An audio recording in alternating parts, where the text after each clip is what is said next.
Welcome to Table Talk, the place for deep conversations in the Geekverse. And trust me, when we tear into a subject, we go deep. I'm Heath, and I'll be your host. Each episode, I'll be talking with one or more creators, authors, illustrators, publishers, or other movers and shakers in games, TV, books, movies, or other areas of the Geekverse. Regular guests include Douglas A. Burton, the author of Faraway Bird, a multi-award-winning historical fiction novel of the Byzantine Empress Theodora. He's also the author of The Heroine's Labyrinth, an alternative story structure to the hero's journey that often occurs in stories with feminine heroes. That structural framework frequently comes up in our analysis of story. Brianna De Silva, she's the director and co-writer of The Cultists, a Lovecraftian comedy mockumentary-style web show here on YouTube, and the author of The City of Reckoning, an epic fantasy novel of political intrigue, the ethics of war, and young love.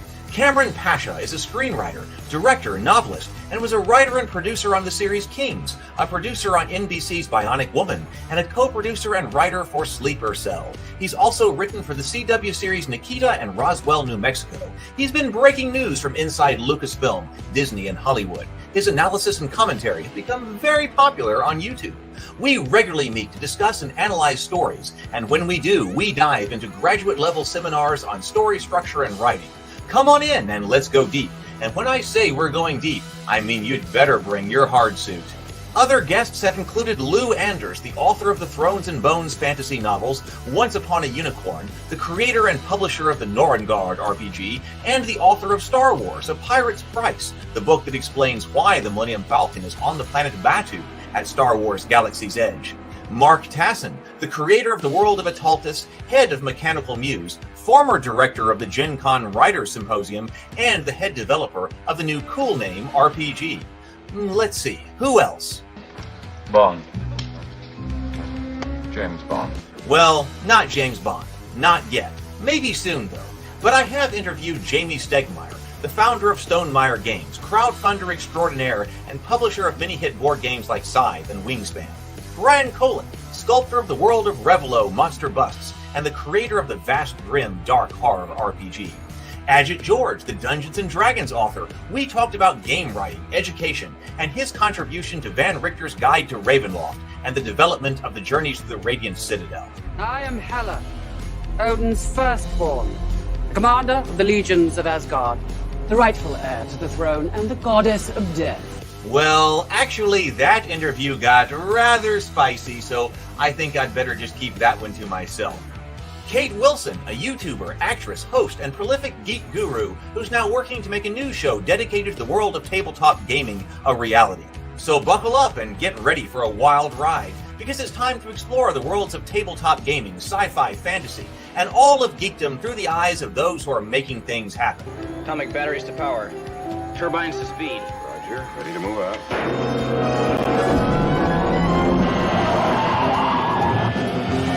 It's time for Table Talk. Hello, everyone. Welcome to my home. Welcome to the office. Welcome to Table Talk. It is so great to have you here. We have got an incredible show tonight. And in fact, I was realizing that I still did not, over our break from the 100th episode, I didn't get to remake my intro, but I got to do that. But it didn't feel like a break. There was no time. So that's still something that's on the list. But tonight, we're going to be talking with Kamran Pasha about AI, Hollywood, and creativity. And I have got tons of notes about the subject here that we're going to be talking about. So I think this is going to be a fantastic conversation. But I want to bring up 2 points before I bring him on and we are able to chat. First of all, Doug asked me to remind or ask all of the Table Talk community about leaving a review or at least a rating on the Heroine's Labyrinth Goodreads or Amazon account. And I only finished the book, the last 40 pages, the actual reading of the book, the day before we went live with Doug. And so I was writing, I'm in the process of writing my review right now, but he did ask about that, and I will post to the Discord server when I do that. But I just want to post here that if you have read the book, he would very much appreciate some reviews and things like that on the Amazon page. So Amazon's page for the Heroine's Labyrinth, I'll put that on here. I will post to the Ravenkeep Discord server my review when it's posted. I was writing it last night and I didn't get finished with it. Otherwise, it would already be up. I'll work on it. Maybe have it up for tomorrow. So please do, if you want to help somebody out in the Table Talk community, he needs reviews and ratings and things like that. That would be great. Yes, I know. Right now he's at 4.7. He is at 4.7, as James Bacon says. So please do that. I also want to post a link to the Ravenkeep Discord server right here. This is our place to collaborate, and it basically tells you everything that's going on right here. So if you want to be part of the community when we're not live, Discord server is the place to be. I'm going to post that link. Please do that. And I also want to say that we've been going crazy on the Cultists YouTube channel. I've been relaunching the Cultists. There's been a lot that's been going on over there. Brianna and I have been rebranding the Cultists. The Cultists is my web show about modern-day Lovecraftian cultists who just want to worship Cthulhu in a world full of people who don't understand. All of Season 1 is on the channel right now, and we've had 1,000 views in the last 48 hours, and that has been incredible. So if you are not part of that, we got 10 episodes. They're all between 6 and 8 minutes apiece. So we are relaunching the Cultists over here. If you have not been watching that show, please go over there and subscribe and watch. We're going to be talking about the development of the Cultists here when we launch a Kickstarter regarding it when I finish writing this RPG, which we've been doing on Heath's Geekverse. So there you go. So that's what's going on right now. That's the announcements for this morning, or this evening. Excuse me, this evening. Let's bring on Kamran right now. Welcome, Kamran. Hey, it's great to be back on your lovely channel. Thank you so much for being here. I said this is gonna be like old times. It's just you and me. Yeah, it was good. It's good. Old times are good times. I've watched your channel grow to a remarkable place over that period of time. So it's great. Well, and I think Kamran might have been like guest number. He was sub 10. May have been like number 3 or something. Like yeah, absolutely. Okay, so I have wanted to have a conversation about AI and creativity and Hollywood and what is happening for a while. I prepared. Like we've talked about that even on the Heath's Geekverse channel, like preparing here, because it seems so controversial. But actually, I think this is a good time to talk about that because it's not like we're a month out from the release of ChatGPT. You know, we're like, oh my God, and everybody thinks the sky is falling and stuff like that. Okay, we're more than a year out from that. So we have also some perspective on what these tools are like, what they are doing, and things like that. And how we should feel about them. I've got opinions on how we should feel about them. But I've got notes here on both a highly philosophical perspective and a highly practical perspective. Well, it's your show. You tell me what you want to start. Why don't we start with the practical perspective? Because you were involved in the writer's strike, and AI was a part of that. So why don't we start from a practical perspective? That's okay. So what is it like in the trenches with AI, Hollywood, writers, everything else, also on the visual side, and how has this been panning out?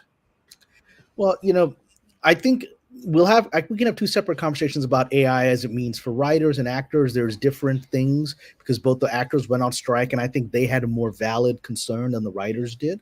I've been very critical of my guild and how it's been behaving over the past several years.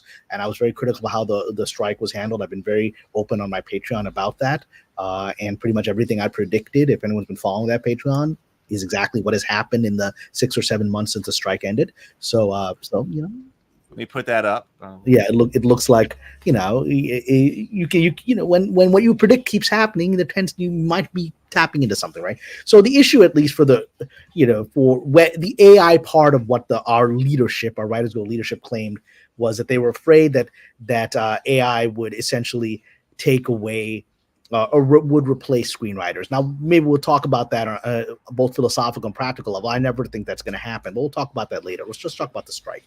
And so early on during this process of argumentation, in fact, if I recall correctly, that actually what the final offer just before we went on strike from the agencies on that issue of AI was essentially saying that,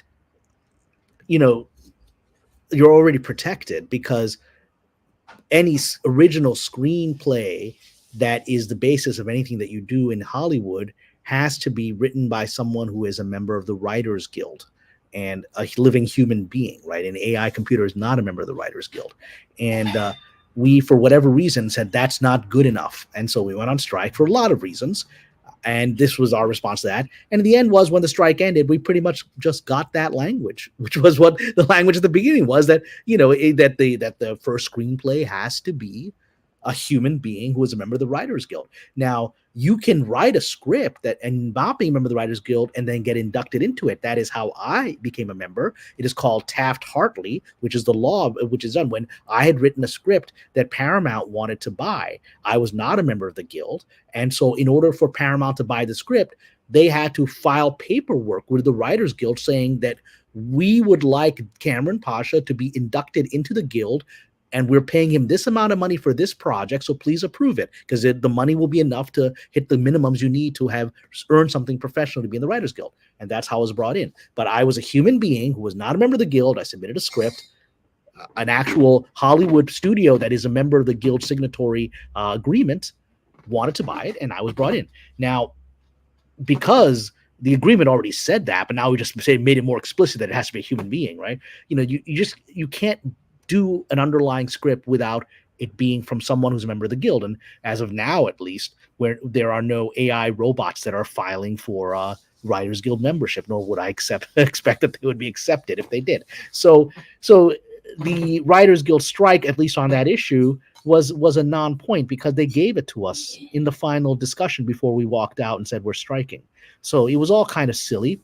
There was a lot of the silliness in the strike, a lot of the things that they were given to us in advance and we pretended weren't given to us, or the things that we demanded were not good for us. As I warned, you get these things and they're not going to end up giving writers more jobs. It's going to take writers' jobs away, which is what has happened.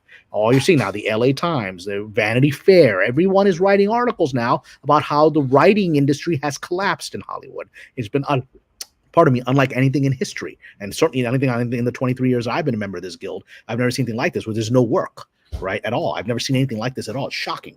And that's because the Writers Guild strike not only decimated the system, the end gains did not make things easier for people, made them harder. And this is why we're in the situation. So that's the practical thing, of my opinion, on the AI issue. It was never an issue because you can't have AI serve as the fundamental thing. We can talk about what there are other concerns of what AI can do to knock out certain writers' jobs, and we can talk about that. But the idea that an AI would put out a first draft of a script, and the fear was an AI would put out a first draft of the script, and any subsequent human writer that would come in and fix that draft would just be given a rewrite fee rather than the full purchase agreement for, like I got, a lot more money when you just buy a script outright. But again, because the Writers Guild agreement requires that someone has to be paid that initial big sum, that purchase agreement. And it has to be someone who's a member of the guild, and the computer ain't it, right? So that was never a possibility. But you couldn't convince the Writers Guild leadership. Well, the leadership wasn't listening, and the people striking believed these guys, and they weren't listening when I was saying the language is already there. And the final language you're going to get is going to reflect that just more explicitly, which is exactly what happened. Okay, so that's a perfect place to start, because that was the situation on the ground. Yes. So then we can go into a higher level discussion, I think, because first of all, I think we need to really talk about what it is that we mean when we say AI, because there is this general term AI that's used. Yes. And it certainly has a meaning in popular, all the writing and things like that. But we're talking about large language models. The writers are particularly concerned about large language model technology, which can spit out, for example, scenes. I've tried it. We'll talk about. I've tried it. Yeah. I've tried it. I've got examples because I wanted to see how this technology works. Yeah, it'll spit out scenes with characters. You give it a scenario, and it'll do that. Right? They're not as well written as I would have done that scenario, but it'll spit something out. I've worked with it extensively too on the He's Geek First channel in the Morning Grind. I mean, we spent several times actually working because I wanted to know, what is this technology? Yeah. Specific screenwriting, large language model technology. How does it work? What does it do? I'm not afraid of it. I wanted to see what it does. I was going for it.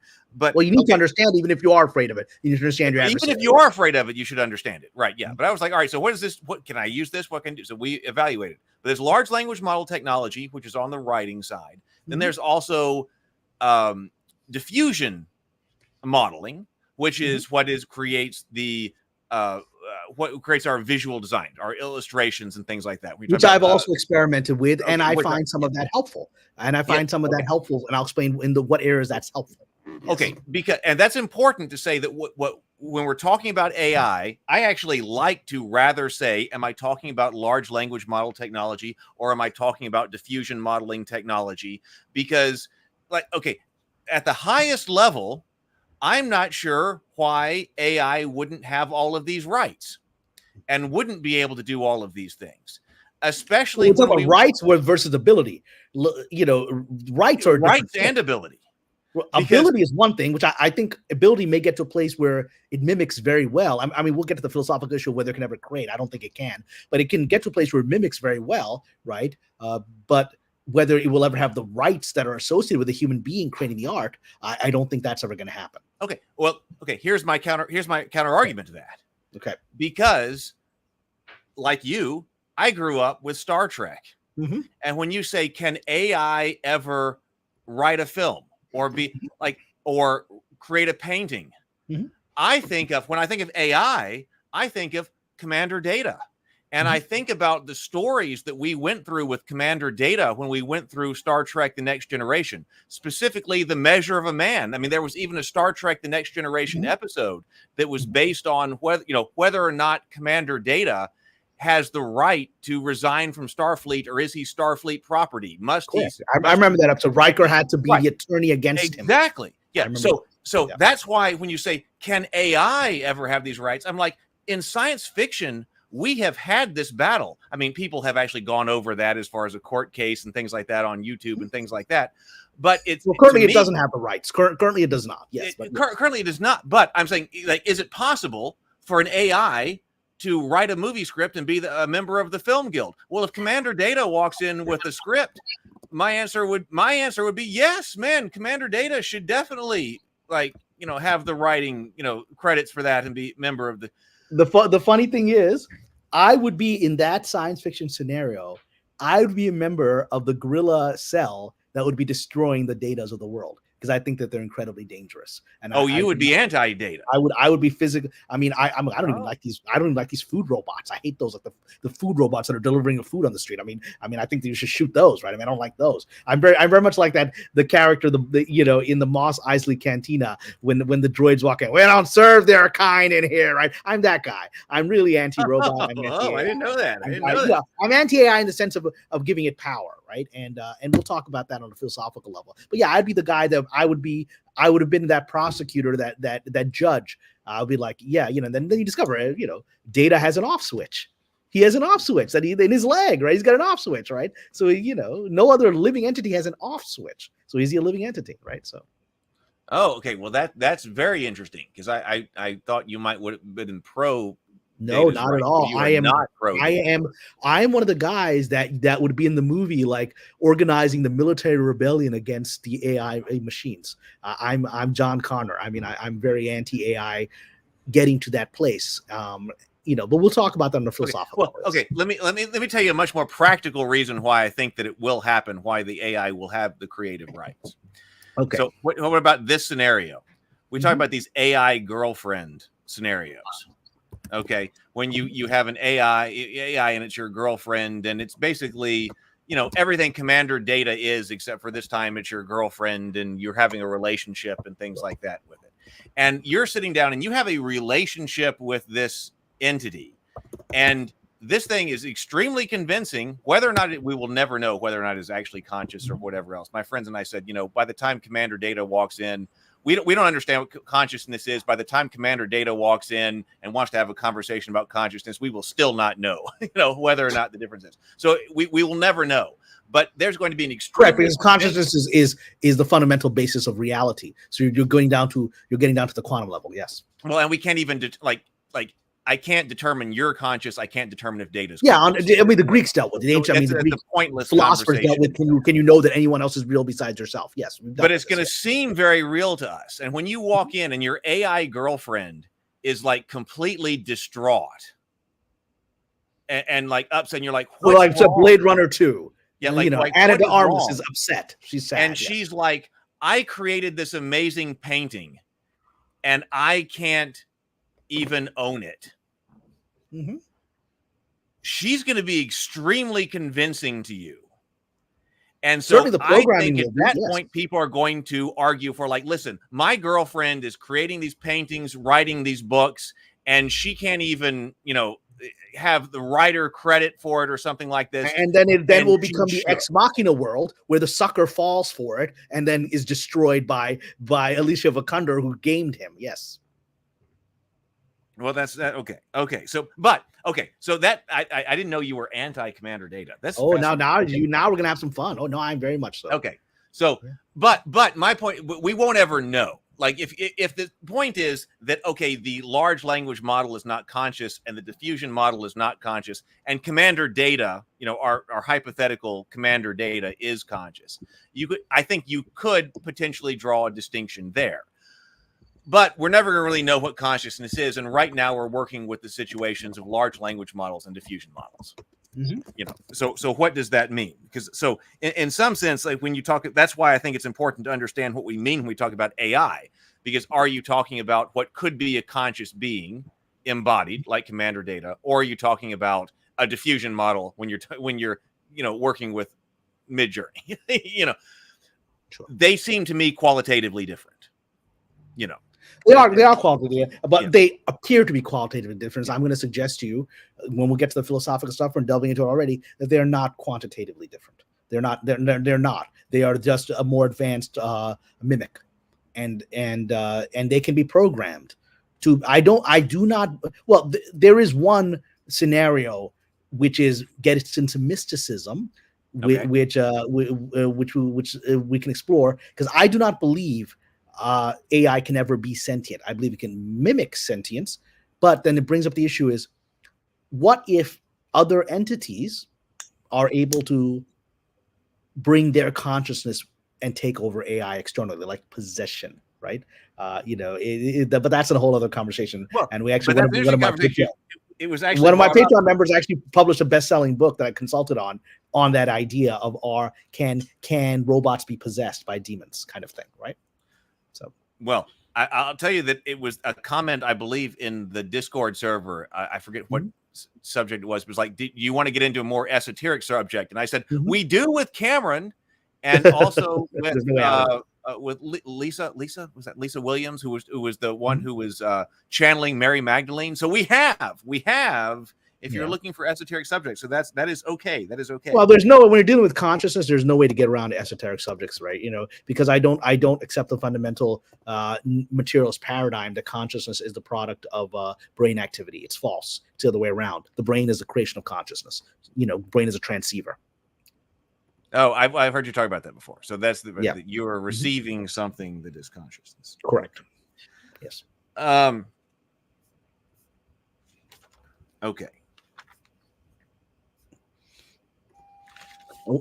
Let's go. And what I'll do is when we get to it, I've got up here my Patreon member who actually went to college with Andrew Gill Smith. I went to college with him, and we studied religion there together. And he wrote this novel called Our Lady of Artilex. Okay, we'll bring that up. Bring that up now. Yeah, I'm going to post it in there where he wrote this novel, and he's a devout Catholic, and I'm a Muslim, and we're friends, and he wanted me to consult on it because there's an Islamic Sufi character in the novel as well, and I thought this is a really good first novel, and he ended up publishing it through Amazon, and it became a bestseller. Like now he has an actual literary agent, because this idea, the central idea is we're living in a world where we have these AI robots, but now they're quote unquote malfunctioning, and then the Vatican discovers they're not malfunctioning. They're being possessed by demons. The demons are now using them as shells to act in the material world, right?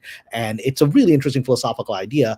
And the book became a bestseller on Amazon. I mean, and that speaks to the fact there's an audience that's asking these questions, right? So I'm going to throw a link into the chat about that. Bring it on. Yeah, let me pull this up here. You might need to put it in the private chat, and I might have to post it. All right, I'm going to put it in the private chat, and here we go. I'm going to throw it in the private chat here.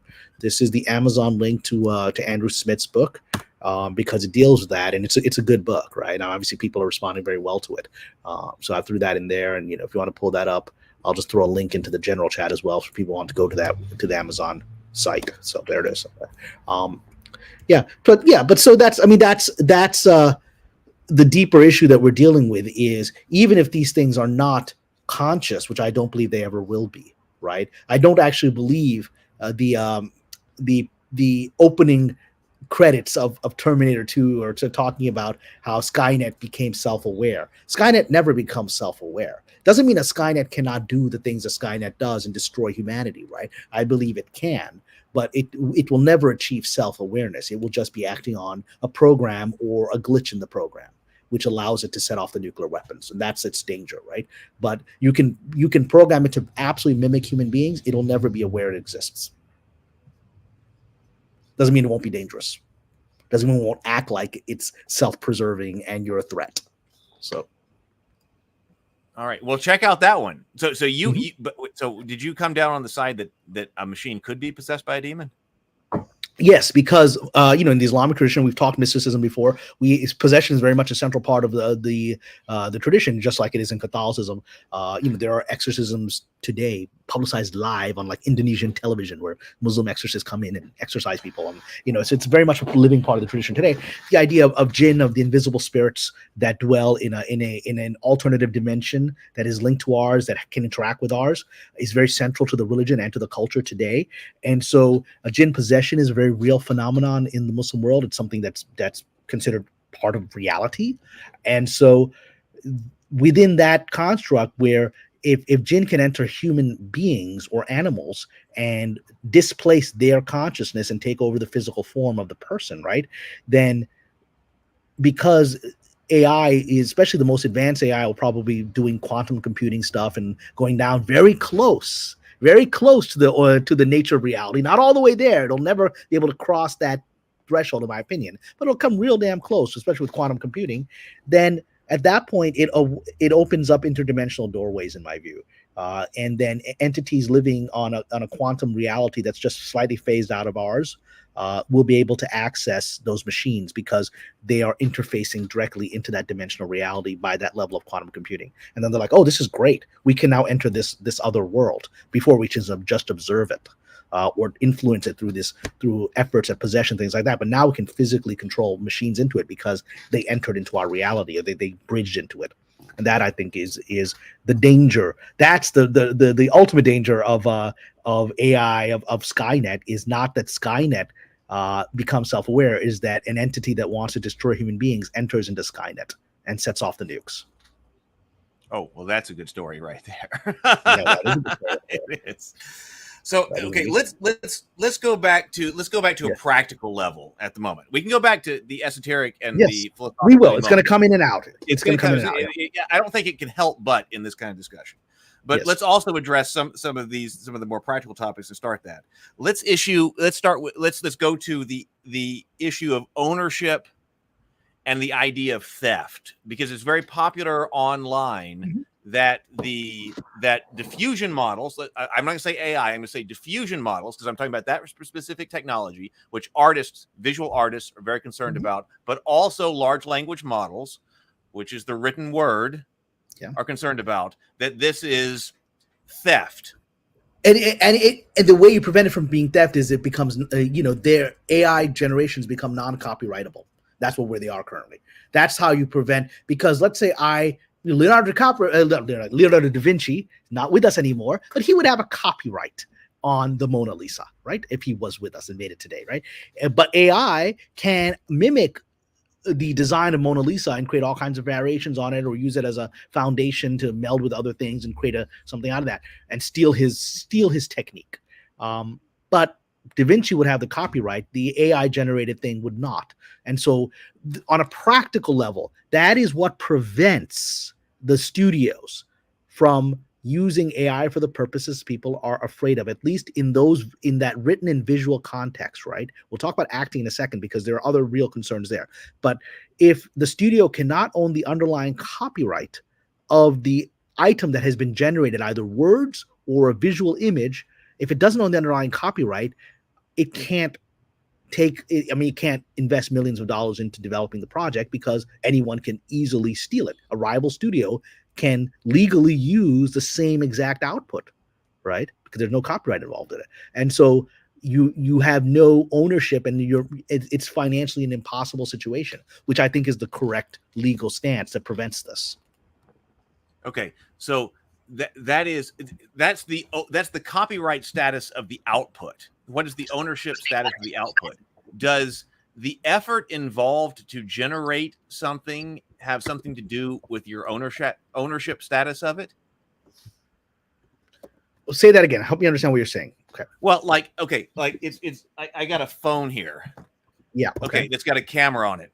And if I just turn on the camera and I snap a picture, yes, I used the phone to take that picture, but it took me a fraction of a second, but I have the copyright to it. You have a copyright in the same way that you would have a copyright with a normal camera, like any photographer does.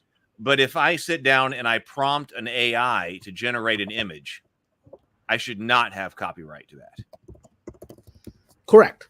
Because you are not actually utilizing your art history. You're utilizing what the AI does, which is tap into other people's artistry. If I just hold my phone up and take a picture, am I using my artistry? Yes. Right now, if I go, all right, it is time to take a picture, right now, I'm just holding it up, boom. Now I've got copyright of that. Am I using my artistry? You are, because artistry includes composition. It so it's just the pieces, the elements that make the photo work are unique to that instantaneous moment in time that you chose, right? So that is why you have it. Whereas the AI is simply piecing together other people's work, which if I did that without an AI, I could be sued. Right? I steal other people's work, piece it together. I can be sued for copyright violation. So that's why I can't have a claim on. If I read The Lord of the Rings, if I read Odysseus, if I read my friend's Lou's work, and then I write all these, and then I say, now I'm going to piece all this together, and I'm going to write my story. I have copyright of what I wrote, right? Not if your copyright violates someone else's copyright. You can't, for example, fan fiction. That's why Disney can shut down any fan fiction Star Wars movie that attempts to monetize it, because that is violating, that's taking money out of Disney's pocket, right? You can write fan fiction yourself. We did it as kids. I did it with my Star Wars toys, right? I told stories to myself, entire alternative versions of movies with my Luke Skywalker and my Darth Vader toy, right? But that's fine. I can even write that. I can even put that out on. There's lots of fan fiction sites. You had example being Twilight. Twilight is the end product of a fan fiction process. The original origins of Twilight was she was writing on a fan fiction site for, I believe, not Twilight. Twilight is the derivative, which is 50 Shades of Grey. 50 Shades of Grey is the end product of a Twilight fan fiction site. So the author was writing erotica about the Kristen Stewart and the other guy. The characters in Twilight, as there was a large erotica fan fiction world. And so she essentially did what if this was a BDSM story?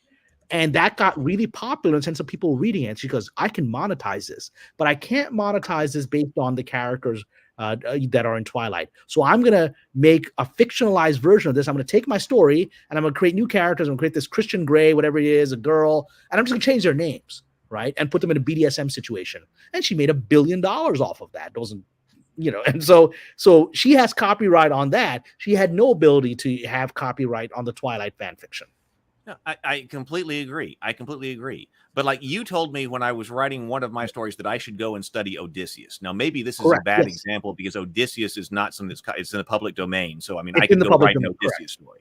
But if I go and I study Odysseus and I absorb all of the lessons that you wanted me to learn, and then I produce something that is something completely new to me, but it was absolutely like all of my brain functions have been. But all art comes from other art. All art is inspired by other art. Exactly. But if you again, let's not use the Odysseus. Let's use.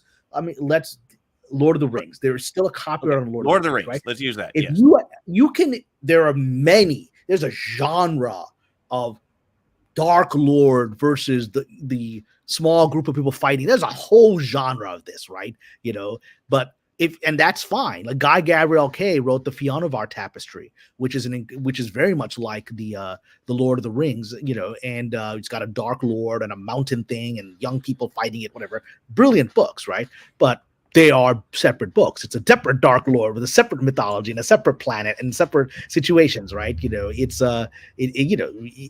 could argue the Eye of the World has a lot of the elements of Lord of the Rings, right? You've got the black riders and horses, but it's a separate universe, and you understand that. If you attempted to do, here's my Frodo story, here's my Bilbo Baggins story, then you will be sued, and you should. No, I know. Yeah. So obviously, if you generate a Frodo story with a large language model, that's something that would be in violation of the copyright of the current Lord of the Rings. But if it looks Lord of the Rings, just like I did, like, because everything I write is influenced by Lord of the Rings, because Lord of the Rings is so influential on me as a person. Everything you could even argue that everything I do is influenced by the Lord of the Rings. Everything I write. Mm-hmm. So if I write something that is inspired and influenced by Lord of the Rings and everything, but it doesn't violate copyright, it's not in violation of copyright, I can still have that. But if the large language model does the exact same thing, it's doing something wrong. What it is doing is it's literally, but what you're doing is, this is where it comes down to the philosophical issue. You are actually creating something, or at least we hope you are, right? Whereas what it is doing, it's mimicking. And so no one is denying its right to mimic, right? You can mimic as much as you want. You just can't copyright it, right? Because there is no creative element to it. This comes down to the philosophical issue. Do you have a soul? And does that soul have access to higher consciousness from which creativity flows? If such a thing is not real, then AI is as equal to us, right? In awareness, which is just not true. People claim to be materialists. They claim it, but they actually are not. Nobody actually believes that their consciousness is not real.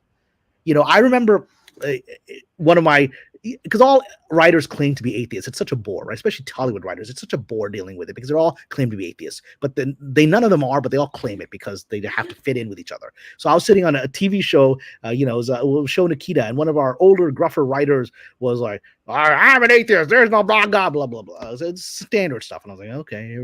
And then he would talk about the magic of writing, of discovery, of new things appearing out of nowhere. Where the hell do you think that's coming from, buddy? If we're living in a materialist paradigm, there is nothing except the limited amount of information that's available. For things to appear, for there to be artistic discovery, means you have to access realms of reality beyond what the material paradigm says is possible. You have to access new things, not what is already existing. Where is this new thing you're accessing if you're not even conscious, if it's not real? Nobody believes this. They say they believe this, but they do not. As a Sufi master once said, Hazrat Inayat Khan, he all had great one-liners. He simply said, nobody's an atheist. Nobody's actually an atheist. They say they are, but in reality, if you actually are, you deny everything, including your own existence. It's a universal no. Nobody actually takes it to its logical conclusion because it's just a way of saying, I don't believe in any religion and I don't like what religion has done to mankind and blah, blah, blah, blah, blah. But nobody actually believes in materialists. So no one, if you did, you're a serial killer. Because maybe the only people that believe in it are serial killers, right? And so it's not a real paradigm. I don't know that I have to deny my own existence if I'm an atheist. I don't necessarily agree with that. But I'm also not a materialist. What do you think your existence is? What do you think your existence is? What do I think my existence is? What do you think your consciousness is? I think my consciousness comes from. I think my consciousness comes from the physical processes of my brain. There's zero evidence of that, because how is that possible? You're saying that dead inert matter can create awareness. That is not that's just not possible on a quantum physics level. On a quantum physics level, we know that reality only comes into existence. It all exists in potentialities. It exists as a waveform until a conscious mind observes it, at which point it then collapses into a point in the material world. So for the universe to ever exist, there must have been a pre-existing consciousness that collapsed it from potentiality into reality. So consciousness exists before matter. Matter can't create consciousness because matter can't manifest on a quantum physics level without consciousness. Matter is the epiphenomenon, not consciousness. It's the other way around. I'm going to have to defer to it's not possible. I mean, it's just not a possible thing. Otherwise, all of quantum theory is false, and we can demonstrate that it works. So it's just there's not possible. Otherwise, the universe should not exist without pre-existing consciousness. It can't, because otherwise, it should always remain potentiality. Sable's with you. Sable's with you. Yeah. Let's do two super chats, but I want to flip the conversation on ownership after that. Okay. So Sable for $10. Thank you very much, Sable. Says, Cameron, I'm very interested to hear your opinion on why possession by demons, jinn, occurs in Catholic Islamic traditions, but doesn't seem to affect those who aren't adherents to the traditions. Oh, well, there you go. All right. So I'm actually going to just enter in a response because someone else, hold on. On the YouTube is an as you know. Oh, hold on. I'm just going to answer this. Okay, hold on. I'm going to type this in the response, and then I'm going to talk about this response because I'm linking an article in here that I want to bring up, and I'll put it into but it's like, hold on. All right. If you may want to send me the link, if it's a link, because it may require me to post it. I mean, happy to post anything. Yeah, it may. So I'm going to do that. I'm going to send you the link. Okay, here. So I'm going to send you the link. Before I'm hit this thing here, now I'm going to send you the link into the private chat, and this is going to relate to that. So this is the link I'm going to send to is a book review about how psychologists, modern Western psychologists, are dealing with this increasingly bizarre phenomenon of dealing with things that appear to be demonic possession for which they have no training, which don't fit into the paradigms that they've been trained into. So we're going to talk about that, right? The others within us. It's a book written dealing, with this phenomenon of how psychologists, are attempting in psychotherapy to deal with what appears to be demonic possession when they have no training and it's not part of their paradigm, and yet it's a real phenomenon. So the answer to answer Sable is it's just not true that, and to answer some other gentleman in the chat that I responded to, it's just not true that it only happens in the Catholic Islamic traditions. Every single culture in the world has demonic possession. I've studied with Taoist masters, Chinese Taoist masters, who have told me about Chinese Taoist 5,000-year-old exorcism traditions. My Jewish friends who don't, who especially in Hollywood, all my Jewish friends, they don't believe in afterlife, they don't believe in God. And I tell them, here's this long history of rabbinic exorcism that's been part of Judaism going back several thousand years. They're like, well, that's not true. I'm like, here it is. You want to look at all the Jewish literature on exorcism? Every culture has exorcism because this is a worldwide phenomenon that does not go away, where you have what appears to be a human consciousness displaced by something else. We have attempted to say it is multiple personality disorder, it's forms of schizophrenia, and maybe in some cases, maybe in many cases, that is what it is. However, like that article that I posted, now you're having psychologists who are doing this new sort of therapy sessions where they try to go deep into the consciousness and sort of they try to isolate aspects of the persona, and then they start conversing with that persona. It's a new psychological technique that's becoming very popular, right? Forms like a form of hypnosis. You go deep into the patient's mind, and they start essentially talking from the point of view of the trauma, right? And that's what's fascinating, because a lot of people were being healed by this, confronting their trauma and giving voice to it and all that. And then they started having this phenomenon where someone else would come through that's like, no, I'm not the abuse situation from this guy when he was 7 years old.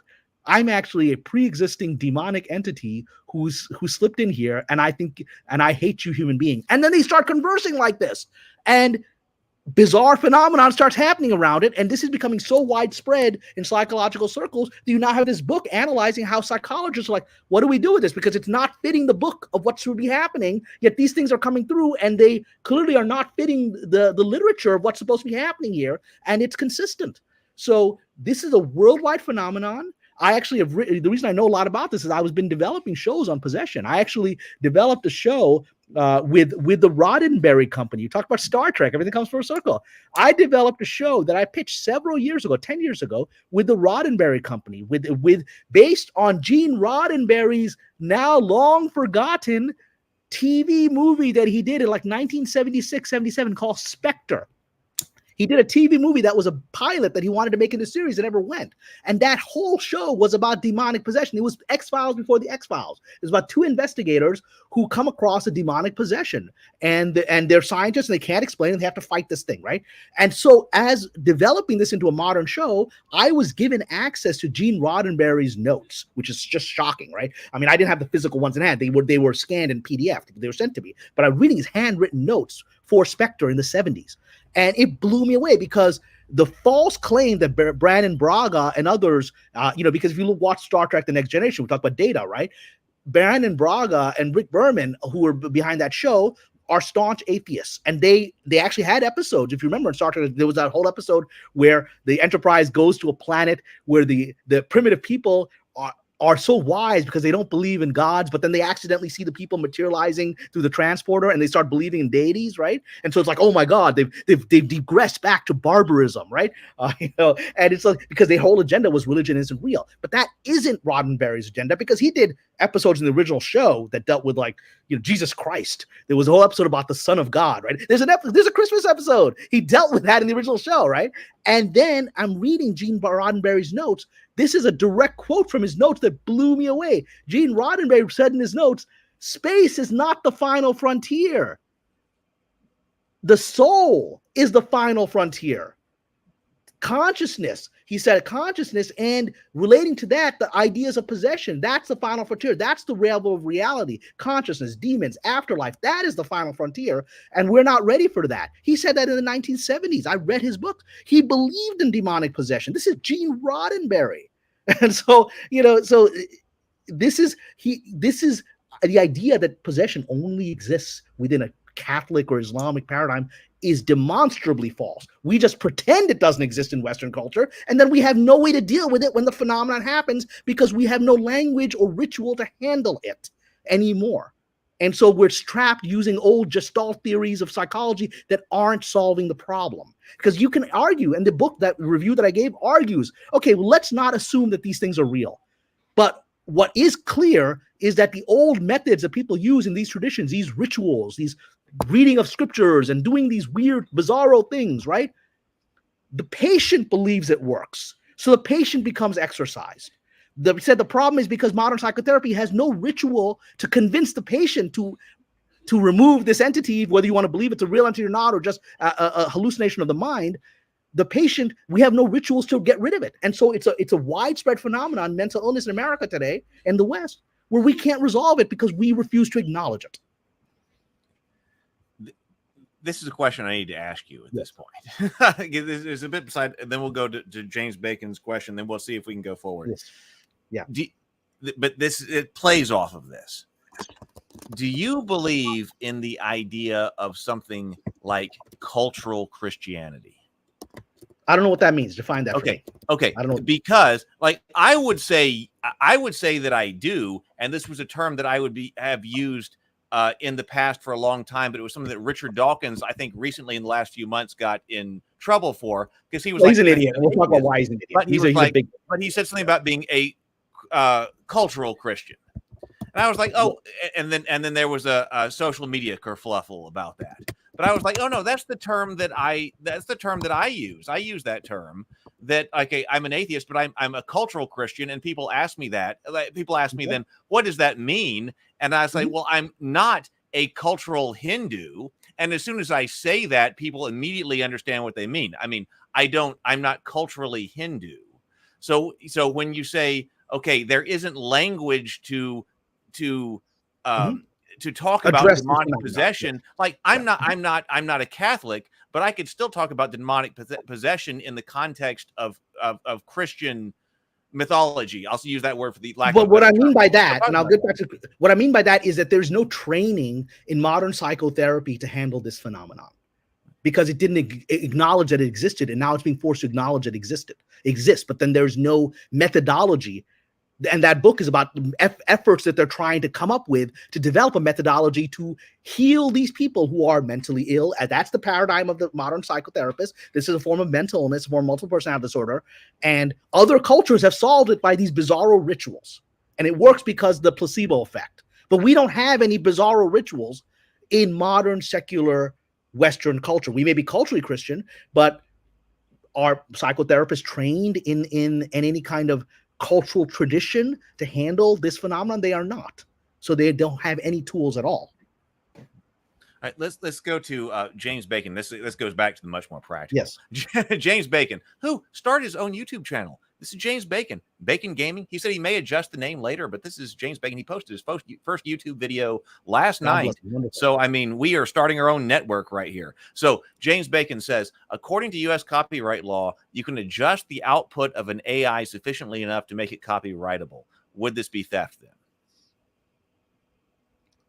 I mean, I don't know of any evidence of that. I mean, as far please, if Bacon could show me evidence of where in copyright law that's been allowed. My understanding is most recent court cases have said everything that AI cannot be the product of AI cannot be copyrighted. Okay. I mean, if you want to take, I mean, I guess maybe the point is that if I take an image that AI generated and then I do my own artistic tweak to it, then of course I can understand. Look, I'm a painter and I take an image of a goblin and then I create a beautiful work of art around the goblin, then the entire thing is copyrightable, including this goblin, or at least, you know, the goblin might not be, but the rest of the stuff I created is copyrightable.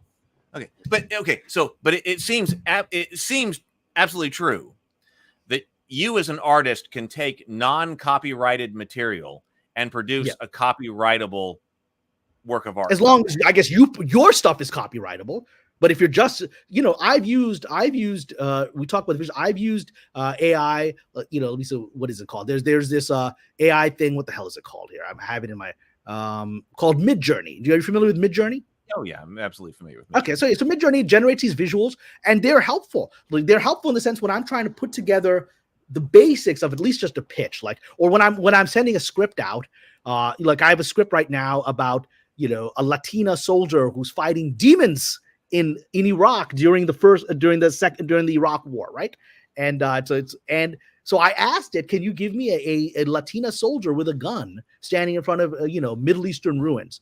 And it gave me that, and I would send that picture out to you know, alongside the script to people. Hey, this is a sense of what the main character would look like, right? You know, and what I'm doing by doing that is actually what I'm hurting someone I've worked with visual artists to create pitch books in the past, right? So they're losing money from that, because at the same time, I'm like, do I need to when I just have this visual that I need somebody to know what the main actress looks like? Do I need to pay someone $500 or $1,000 to create a pitch book? Probably not, right? If I want to get more detail, I will pay them.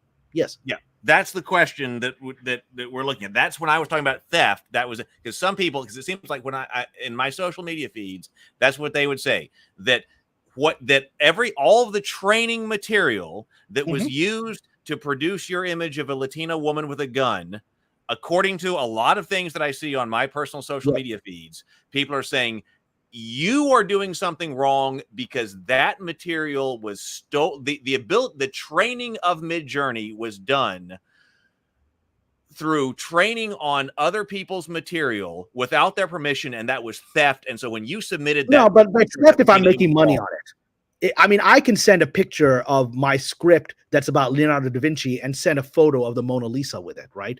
You know, I don't own the Mona Lisa, right? You know, and so that the Mona Lisa in the but if I try to sell the Mona Lisa as my product, right? You know, well, the Mona Lisa is in public domain, but if I try to sell, you know, Frodo, if try to make money on it, then someone's coming after me. If I make my own design of Frodo and I send it as here's the character kind of looks like Frodo here, right?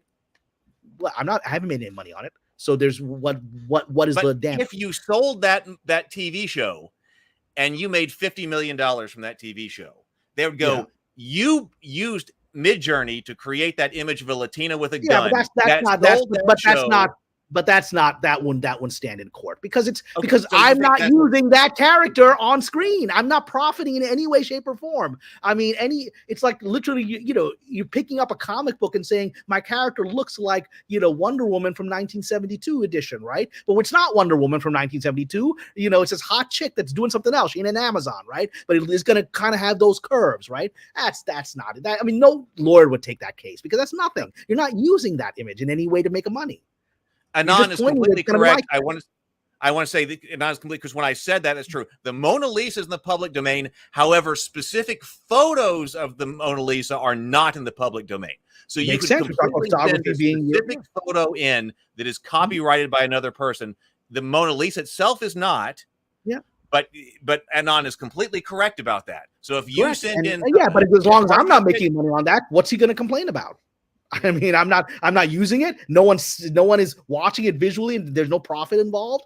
It's people make pitch books all the time, and I encourage people watching this to make pitch books for your projects, right? And as long as you're not making money on them, use Mickey Mouse. Well, Mickey Mouse is public domain now, at least the earlier Mickey Mouse. But use Goofy, whatever. As long as you're not making money, what are they going to do? Okay, but is this a problem from the practical level of how we define ownership?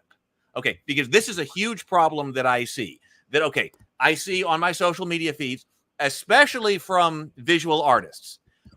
I see it less from writers, although we will talk about that later. Or when I see it from writers, they're advocating on the behalf of visual artists that in order to train these AIs, because let me not use AI, let me say diffusion models. In order to train a diffusion model or an LLM, you're going to need a vast amount of data. Okay, where do you get the vast amount of data that is required in order to train these models? Everything that's been posted on the internet is basically the answer to that question. Correct. So who owns that? So it seems like, as we've been talking about this on all the different channels and everywhere on social media that we're talking about, this was done without permission. Okay, if that's your problem, then corporations can fix that in a second, and they have. Because I, as a writer, could be very upset that my Facebook post or my Reddit post or my tweet was used to train a large language model. And I could be very upset. I never gave consent for that to be trained. That takes only a moment for Google or the Reddit Corporation or X to just change the terms of service to say, hey, by the way, if you're posting on this, we own the content and we can use it to train AI. Okay, because I never thought, I was like, people are delusional if they think that I'm really upset that my Reddit post was used to train a large language model.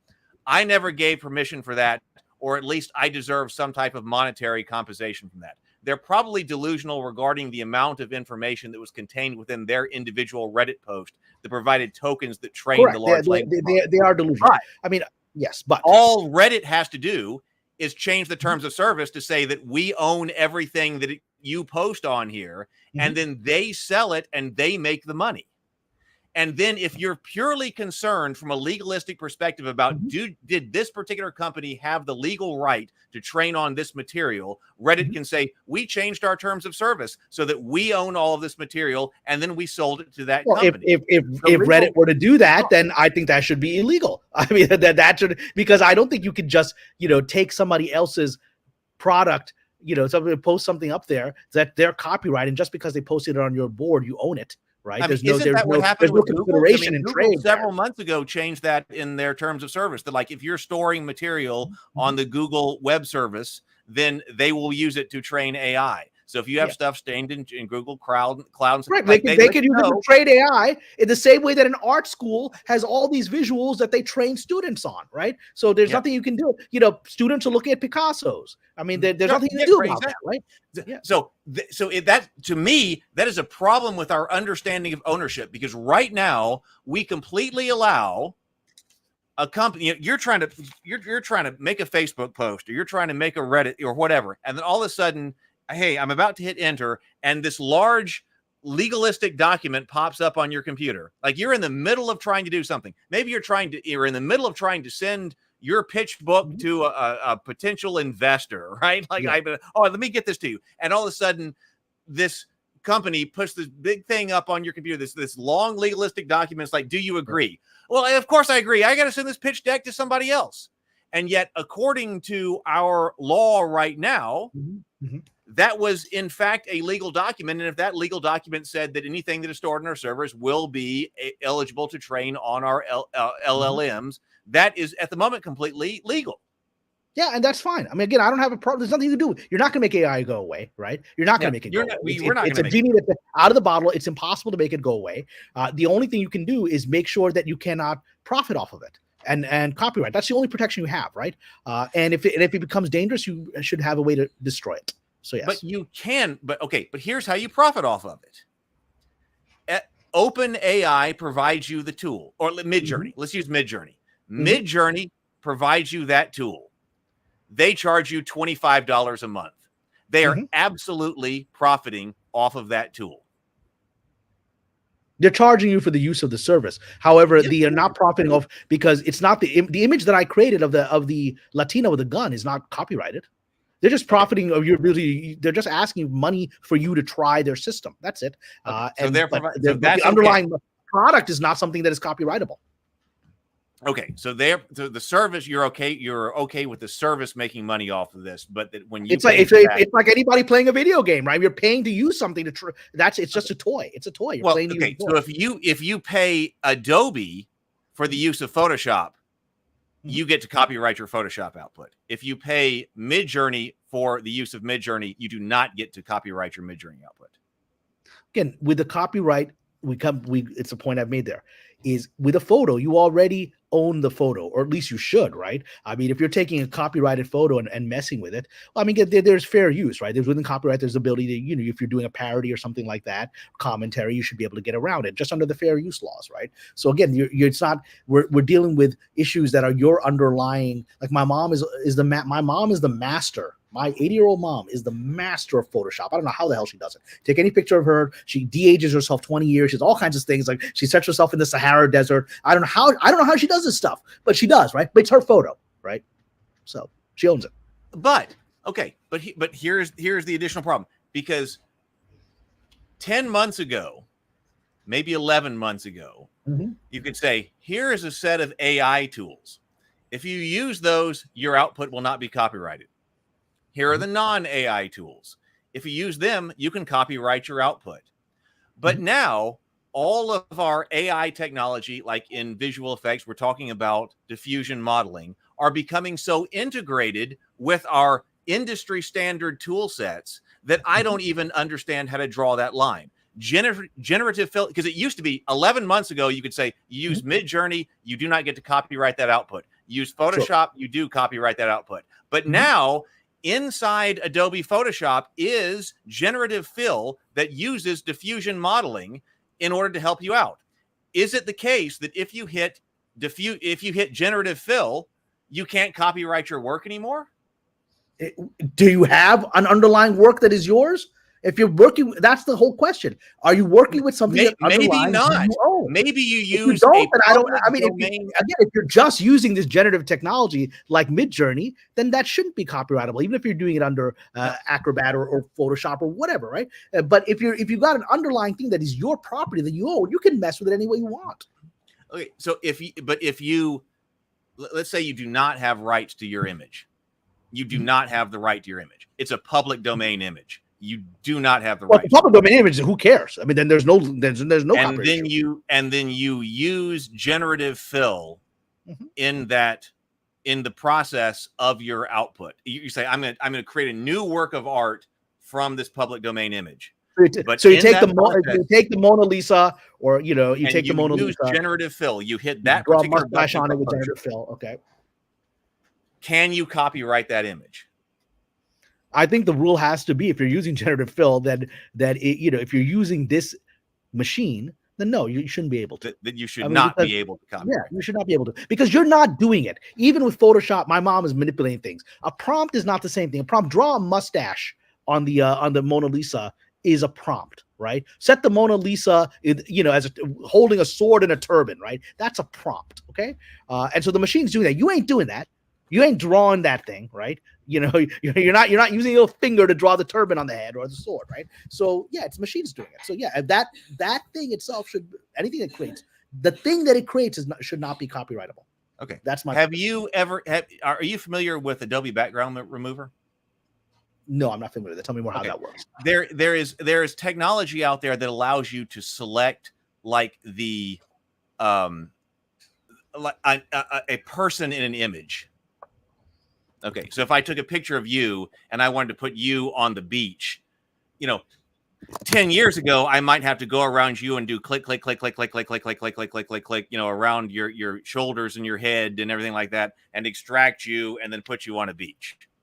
Okay, that may be true. But now there is Adobe Background Remover for both images and videos. Okay, and I asked Google, like, is Adobe Background Remover AI? And it says, absolutely.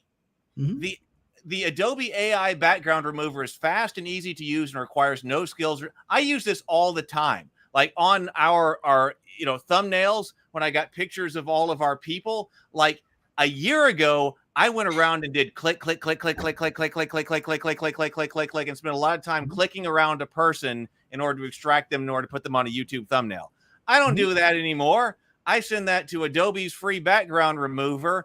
I extract the person from that, and then I put them on my thumbnail. But again, this is the underlying photo, right? It's either copyrighted, public domain, or fair use. Those are our three possibilities, right? If you're making you're doing a video about Natalie Portman, and you're using a photo of Natalie Portman to do commentary about Natalie Portman, right? And then use this technology to create backgrounds and other stuff going on there, right?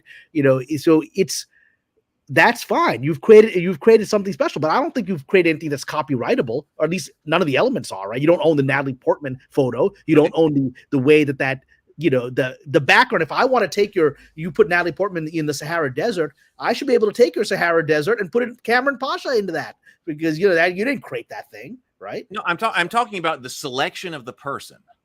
Okay. The selection of the person. But you own the underlying photo. A very manual process. That was a very manual process 11 months ago. But do you own the underlying person's photo? But my issue is, did you use the AI tool? You said that you did not think that the person should own the output of their Photoshop image if they hit the generative fill button. I think that they should not own the AI elements of it. That's all. The AI elements. How do I determine? Like, okay. Because they're all kind of things. You're taking a photo. You either own that or don't own that, and then you have this background which you shouldn't own. But if I used AI to extract the person from a photo I own, should I be able to copyright the image that I produce? But do you own the underlying photo? If you don't, you have no copyright. It shouldn't matter, because that could be a public domain photo that I don't own, and I used an AI technology to extract the person from it.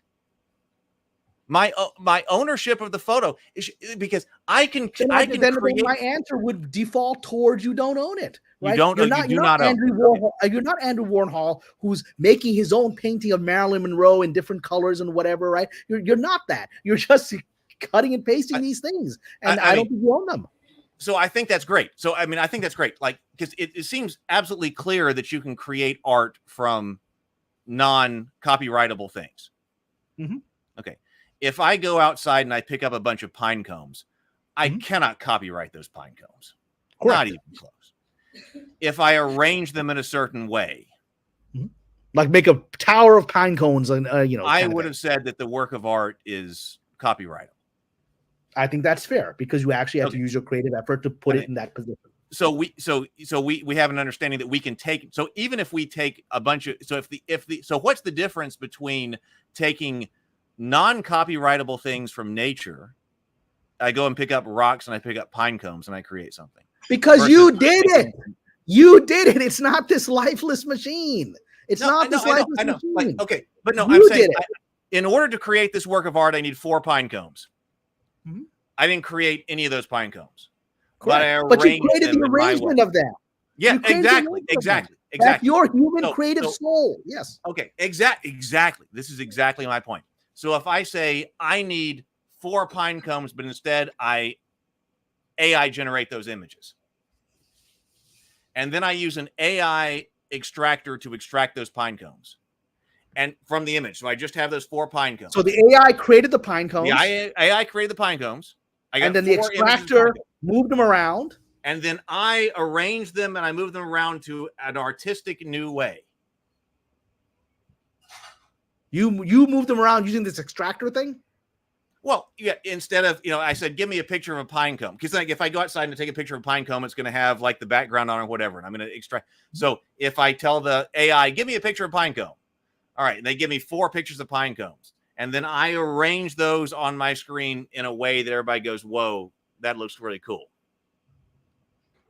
Can I own the copyright? If you arrange them yourself, if you just put a prompt in saying arrange them in a pyramid form, I don't think you should be able to. Okay. You actually did the human effort of putting them in this format, then you own that image. Okay, that's extremely important because when we're talking about film, if I go to an AI and I say make some music, and then I go to another AI and I say make a picture of a person, and then I go to another AI and I say make a background, and then I sit there for hours making sure that the music and the AI person and whatever work in the way that I am trying to make my film, and then I export that can be mine. According to this, it all depends. I mean, again, it's going to come out to did you do the arrangement? That's all. I mean, you're talking about if you're just typing in, put these cones together in some way, put this character in, put this music in. That's the machine generating whatever the hell it wants, right? But your effort, is what's copyrightable. I am huge on that. Because am I right with the U.S. court cases that people were talking about with the comic books? That they were using the AI to create each individual comic book panel. Okay, so here's a comic book panel, here's a comic book panel, here, whatever. It was generated by the AI technology. But then a human being arranged, to use your words, arranged all of those images into a comic book form. And the legal ruling, am I correct on this? The chat can call it, says that even though an individual image was not copyrightable, the whole comic book that person constructed from those was because of the human effort to arrange it. Right. The human effort to arrange it. It's not, if it's just typing in, please arrange these AI images to look like cool superheroes. That's no effort. Okay. You're instructing something else, a non-living entity, to do the work. Okay. So no, I'm not sure I'm not sure that that's less effort than clicking the picture on my phone. I'm not sure. Well, so I'm but not at some sure point we have to delineate it. And copyright. What is it about? It's about protecting human creativity. That's all it's about. And I'm huge on and that. If human creativity, I do not think giving a prompt is an act of creativity. I think physical actions that require making choices by a human being is the act of creativity. Oh, I absolutely think that typing a prompt is a physical action that involves choices. But I absolutely. But it does that does. But you're not. No, but you're not the one executing it. It's instructing a slave machine to execute it. You have no idea what it's going to do. I am absolutely instructing a slave machine to take a picture when I click this picture. This button on my camera. No, I am absolutely correct. But you know what you're getting. You don't know when you enter a prompt. You don't know what you're going to get because you're not creating it. I also have no idea what I'm going to get when I turn this camera behind me and click a button. I have no idea. I also have no idea. You're not choosing not to look. That's because you're choosing out. That's your choice to not look. You know exactly what you're going to get. You're assuming your camera's working. You're going to get the thing behind you. Come on, man. This is sophistry now. Now we've gone back to old Greek logic. This is at this point, Socrates would be like, all right, shut up now. This is sophistry. This isn't actual argumentation. This is nonsensical circular argumentation. This is sophistry. It's not, and that's where I think a lot of this AI debate is. It comes down to sophistry. People saying things that they know are not true, that they intuitively know are not true. And then trying to win an argument over them. That's just that's not real. Wait, no, I want to say you and I agree on a critical point. Yes. And that you use the word arrangement, and I want to hit on that because I think that if we use AI technology, AI broadly, diffusion modeling, LLM technology, and you are the human driving that force, and that output is something that is a manifestation of your creativity, then that is yours. Then that's what you seem to agree with. We came to a point of agreement where we're like, because of the result of the arrangement, it's yours. And that's as a gentleman, I think Bacon's saying in the past that I don't know this court case, but Bacon's claiming that there's a court case saying that how you arrange a Magic the Gathering card output and photo it becomes yours. Again, it's your arrangement. If the AI spits out this is the arrangement, then no, you don't own it. So Robert Romano for $9.99 says my custom GPT utilize. Robert Romano has been huge on creating online games like Zork through ChatGPT. Man, he's been working on this. He's been reporting on this. He's huge. Great. So my custom GPT utilizes in part GPT generated JavaScript and prompts, but I have to tweak them myself. It's a self-generating text adventure. It uses my story. I know I own the story. What about the code? I mean, again, I don't know. I don't know how code is considered within copyright law because I'm not a computer programmer, so I don't know that. I would assume that if it's your story, right, that you certainly own the copyright of your story. But I don't understand that what you're describing here. Forgive me, I'm just not that technically savvy, right? So all I can say is whatever you created, I think is inherently yours, right? Is the arrangement that you did is yours. But I'd have to see examples, and I don't know that I have them, and I don't know that I have time because I actually have to head out in about less than 10 minutes. So why don't we start? Forgive me if I didn't answer that properly. I don't understand the context of what you're doing, but it's general. The simple answer seems to be whatever you're doing is yours. If you're instructing a machine and seeing what comes out, I don't think I don't think that's. Anybody owns that. If you got to go in 10 minutes, there's a lot that we only got started here. But if you got to go in 10 minutes, let me ask you this to be the most provocative one. Let me go ask you with this.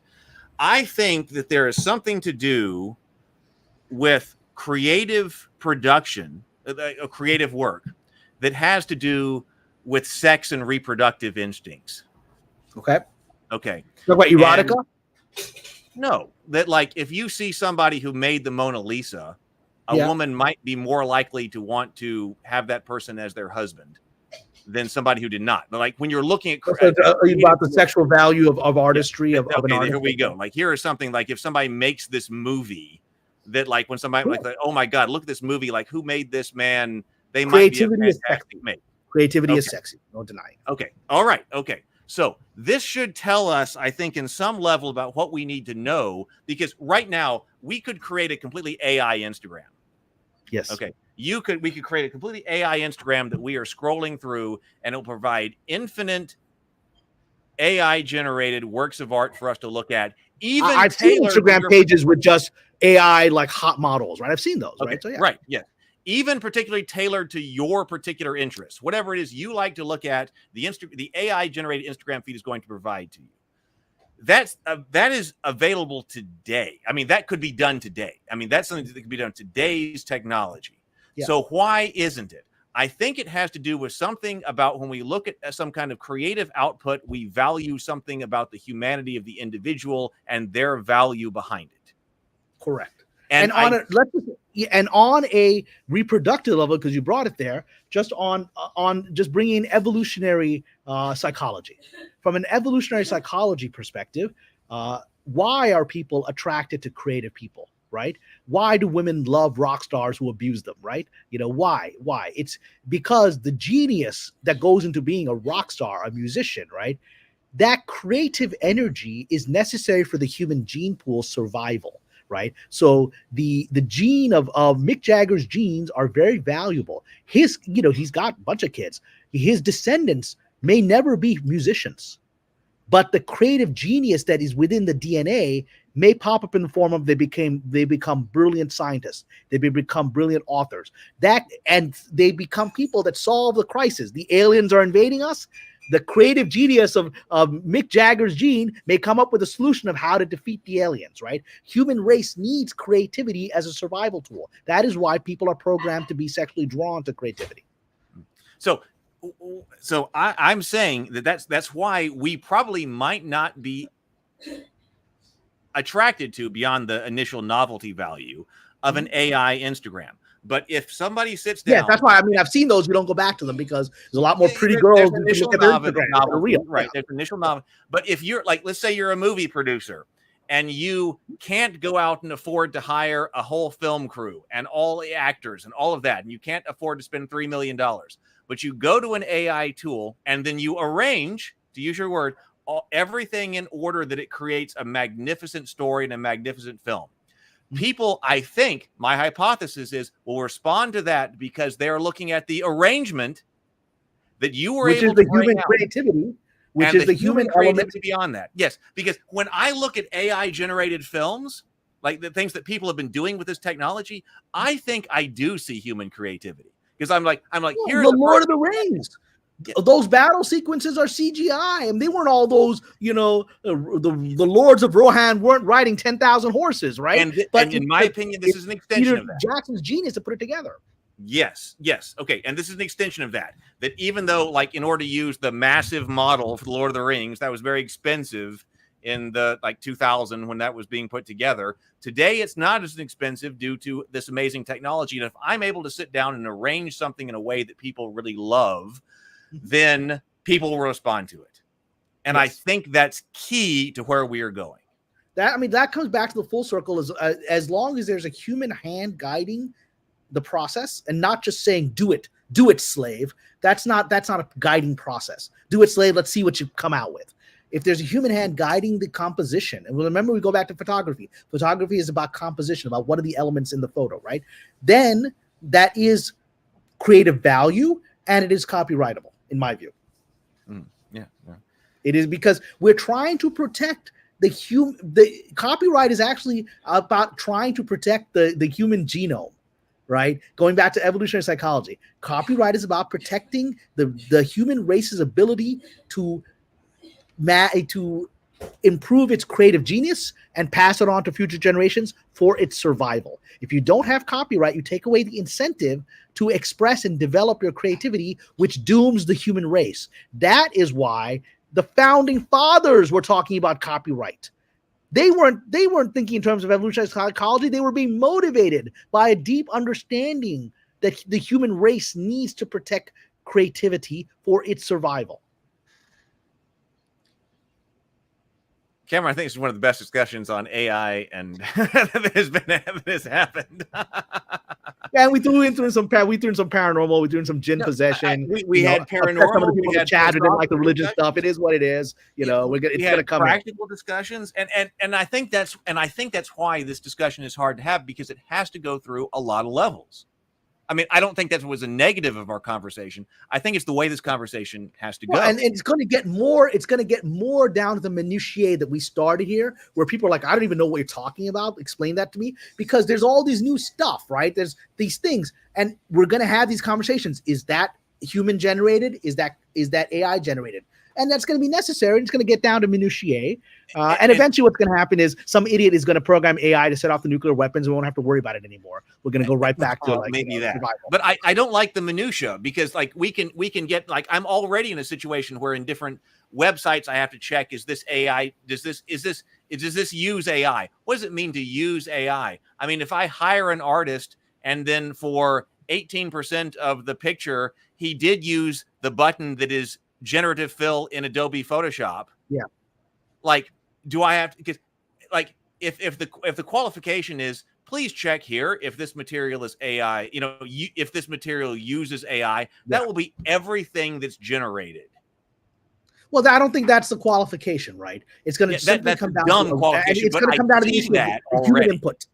It's going to come down to the human input, and we'll just briefly say this before I have to go. We didn't talk much about the actors, but the actors do have real concern. They have the concern of someone taking their face, digitizing their face, and then pasting it on 10,000 extras in the Lord of the Rings, scene, right? And then that's not fair to them, because it's their actual face, which is the basis of their income, that is being utilized, right? And so they have a right to have protections for that, but that may be the time for another conversation. We have to go deep into maybe we bring an actor on, because an actor would be able to talk about specific examples of what they've endured. I can talk about what it is for writers. Like I've generated I have a Moorish Spain script, so I asked AI, I asked ChatGPT, write this scene, version of the setup of the scene that I had in my script. Let's see what you do with it.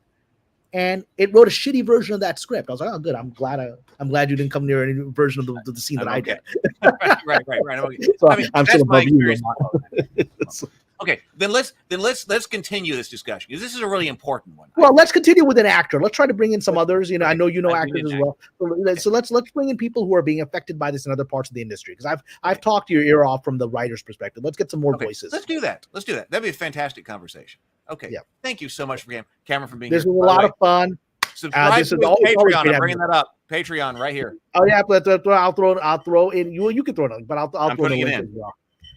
Yeah, please come join the Patreon, which is Heath is a member of, and he comments and whatever. But we've got nice 300 or so followers that are very active and talk, and we have these kind of sophisticated conversations that are in the chats that people don't normally have on, even in the kind of conversations we're having in the lovely chat here.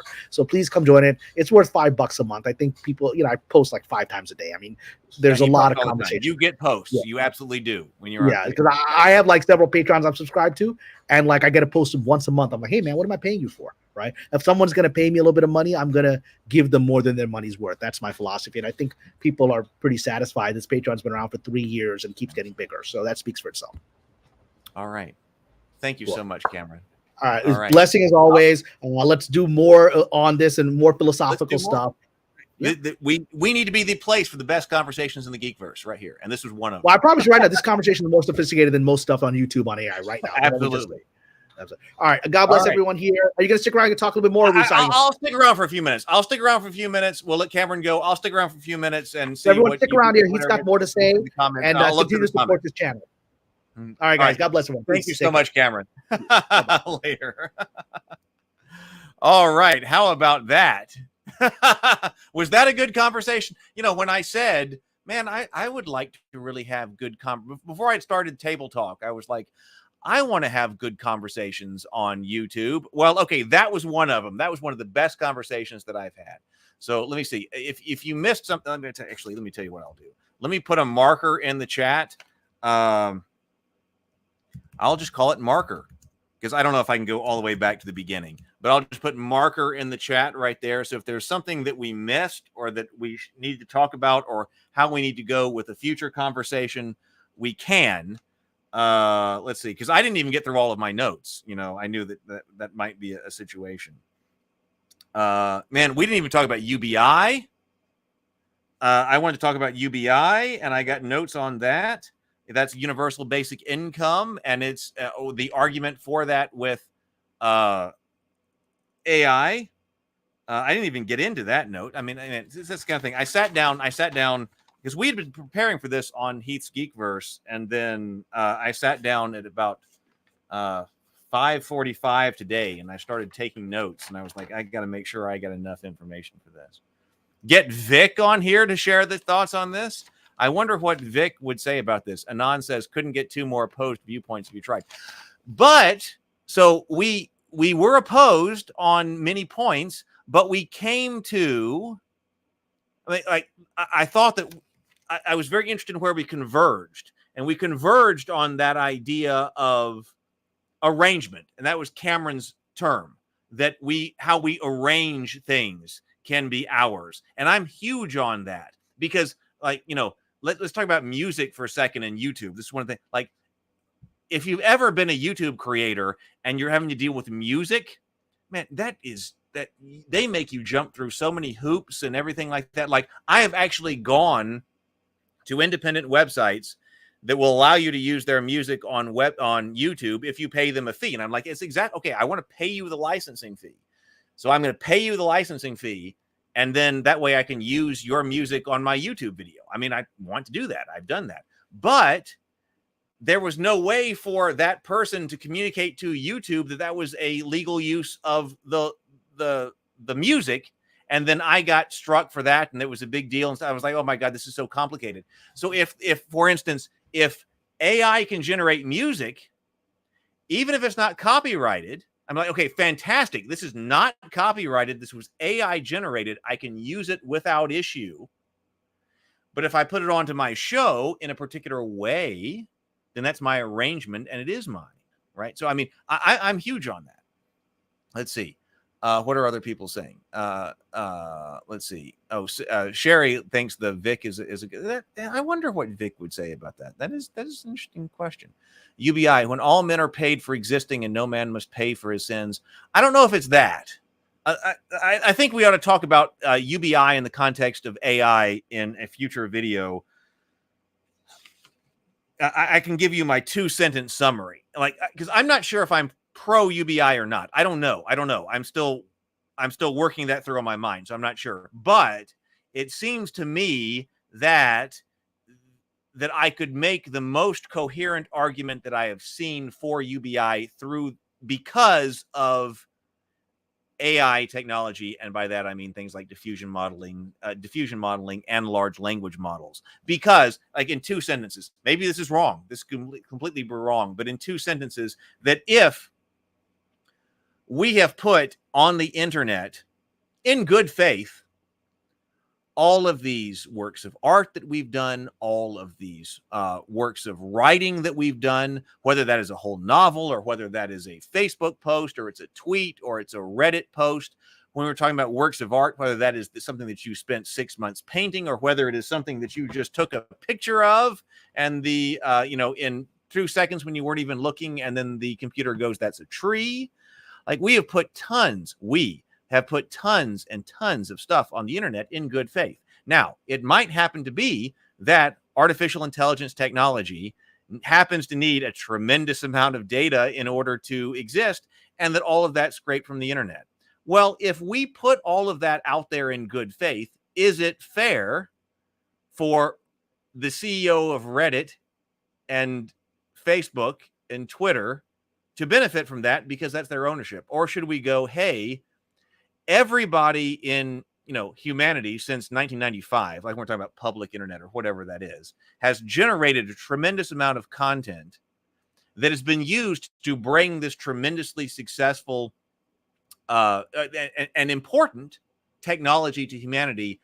Everyone who contributed to its development, which is everyone who created training data, should benefit from that. Now, how much that is, how much I look at even the math behind that, because that could be like, okay, because like I said, a lot of people I feel are overestimating the contribution of their tweet to the training of something like ChatGPT or Grok or something like that, because it's fractions of pennies.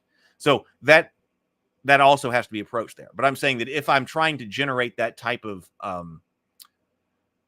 if I'm trying to generate that kind of argument without completely going through that argument, which is completely wrong, that at least is the foundation which I think I would stand.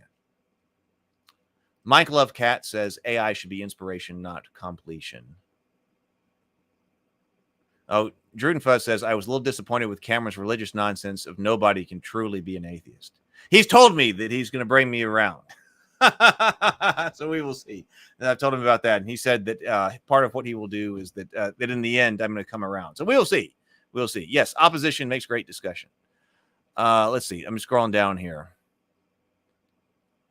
Robert says, printing money to boost income raises prices. Got to be careful with UBI. Make sure the robots are good plumbers first. Maybe. Yes, there are physical elements to that. But UBI does not I don't think that has to be printing money. I don't think it has to be printing money. I mean, and according to some schemes, it is, right? But it doesn't have to be, I don't think. So we got controversy about what exactly it was that he said. So there we go. Let's see what else. Okay, there's a lot going on here. Let me scroll down here. Anand says, I know numerous musicians who got copyright strikes over playing their own music. Ironically, AI is safer than YouTube because it isn't copyrighted. I know, exactly. That's exactly what I mean. I mean, right now, I understand the idea behind YouTube and music. For some reason, YouTube is really, really serious about music. To the extent that what Anand is saying here is correct, that you can even get a copyright strike for playing your own music and things that you have a license to. It's a mess. And so, yes, I know. It's like, please give me something AI generated that is not copyrightable. Please do it, because I can't jump through these hoops on YouTube. I know it is a major problem. So if somebody said, hey, do you want to play this music that actually this person on this website says that you can play and it's okay for you to play it on YouTube? Or do you want to play this thing that was AI generated that is not copyrightable? Oh, I would choose the AI generated thing over time because I have fought through YouTube's policies regarding music several times, and it absolutely sucks. So I'm done with it. Like, yeah, so exactly. I completely understand that. Let's see.